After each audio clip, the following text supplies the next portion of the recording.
Think for a moment about a time you said something that you really didn't mean. Maybe as you were saying it, you already wanted to take it back. Maybe it was mean, perhaps even cruel, and you knew it would make whatever problem you were facing worse, but you just couldn't help yourself. What comes next, for me at least, is this overwhelming need to make it right, to unsay what I just said, to make it clear that I didn't mean it. I find myself saying sorry over and over and over again while begging and pleading and sometimes even crying to try and erase the hurt of the person before me. But this sort of apology isn't actually for the benefit of the person or people we have harmed. It is a performance that we put on to remind ourselves that we are not bad. That deep down under the frustration and guilt, we are good and kind and don't want to hurt the people around us. When we are frightened or we feel vulnerable, we are at a greater risk of falling into traps of acting defensively rather than compassionately, of blaming others for our problems instead of holding ourselves accountable. In her poem, Wild Geese, Mary Oliver writes, "You do not have to be good. You do not have to walk on your knees for 100 miles through the desert repenting. You only have to let the soft animal of your body love what it loves." The soft animal of your body. What a beautiful reminder that under any prickliness, we are all vulnerable creatures. Admitting that to ourselves, accepting our fallibility, can be deeply painful. It can expose raw nerves left behind by experiences we'd rather not remember. She continues, "Tell me about despair, yours, and I will tell you mine. Meanwhile, the world goes on. Meanwhile, the wild geese high in the clean blue air are heading home again. When we notice our smallness among the vastness of our planet, our universe, we might be frightened by our own insignificance.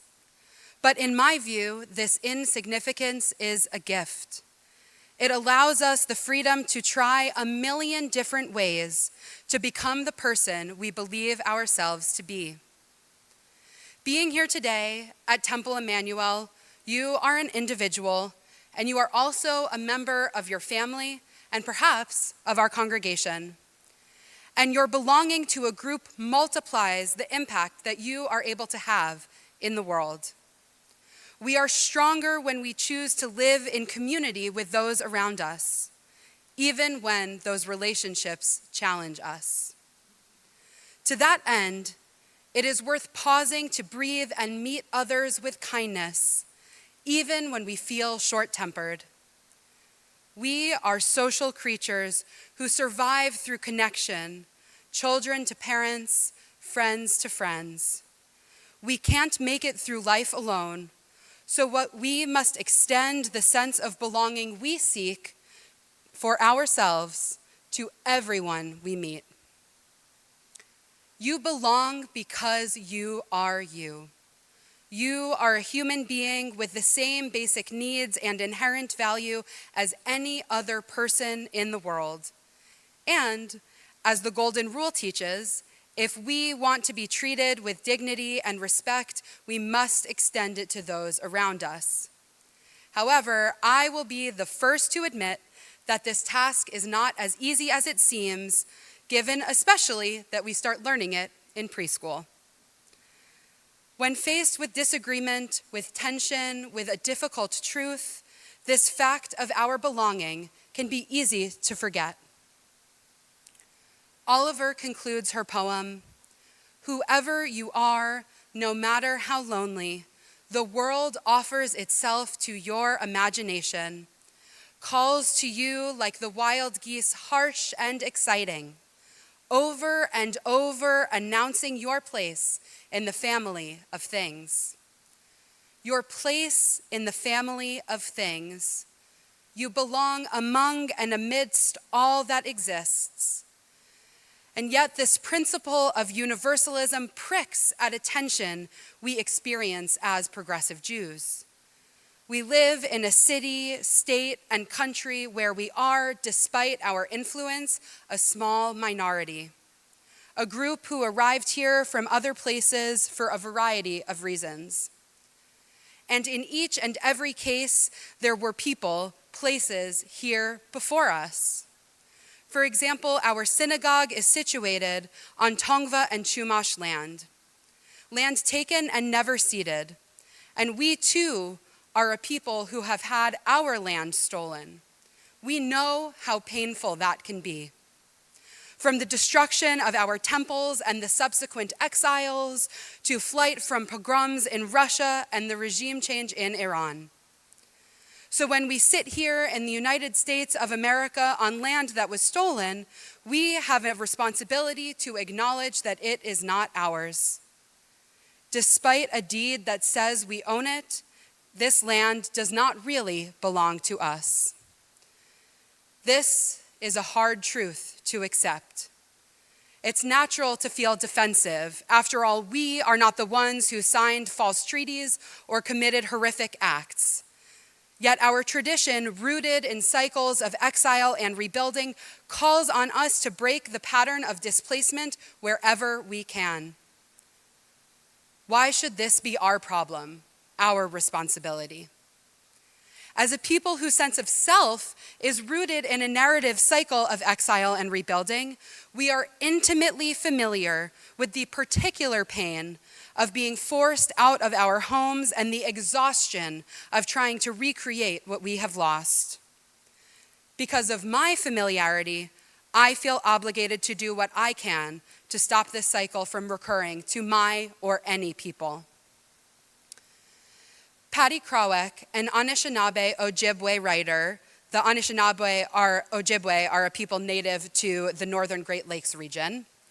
She offers perspective on this conundrum in her book, Becoming Kin, an Indigenous call to unforgetting the past and reimagining our future.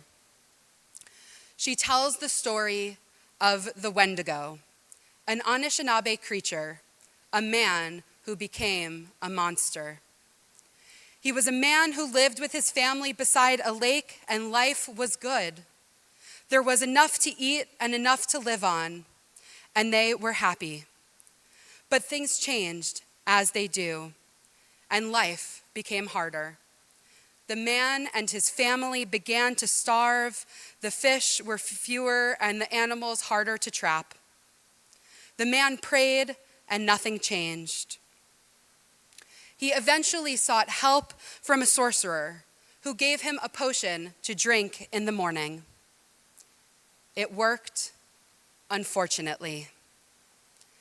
After taking the potion, the Wendigo went to a village, and unaware of his own transformation, he looked at the people of the village and saw beavers. The man killed and ate them, the entire village.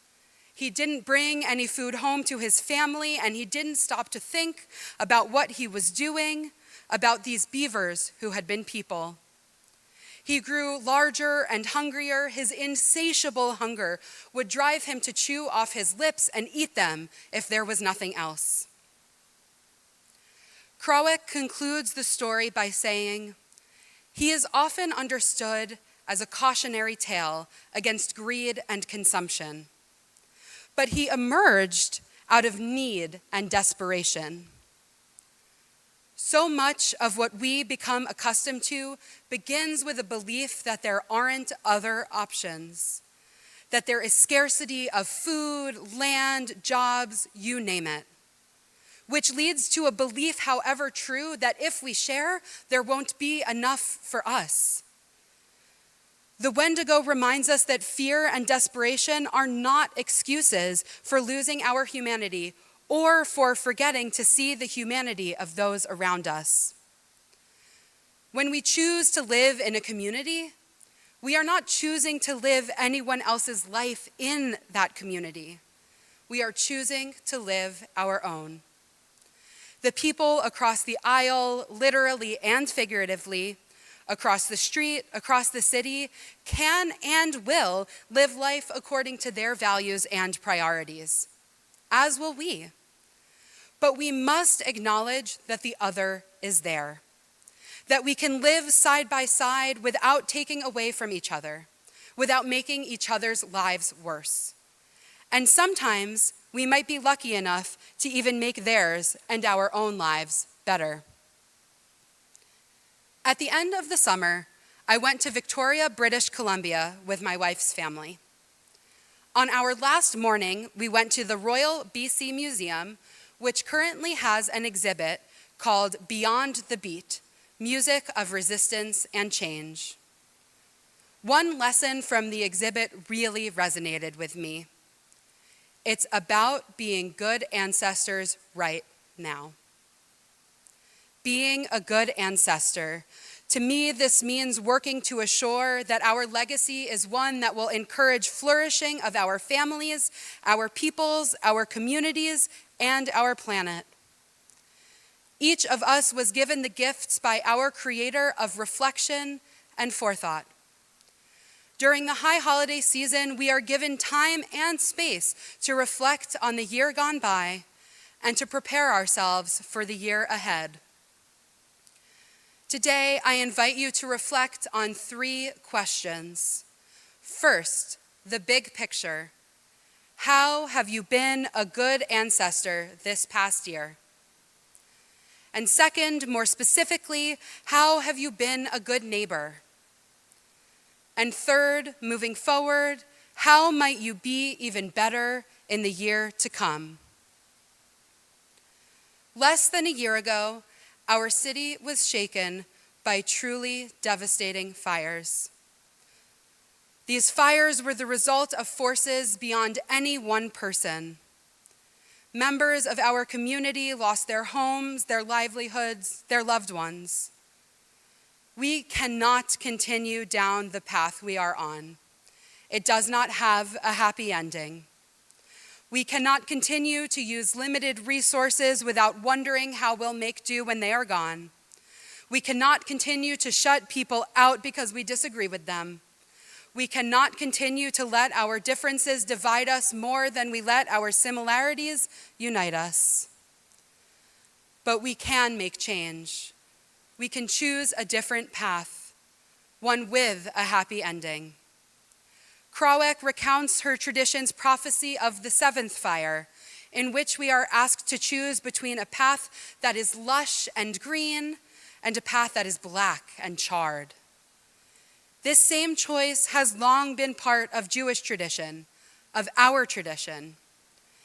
In Deuteronomy, God says to the Israelites, I set before you this day life and prosperity, death and adversity.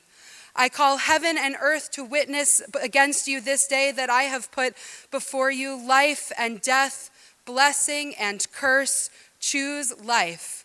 Choose to live. Choosing to live means accepting all of the joys and the challenges. It means being around people we love and people we don't understand.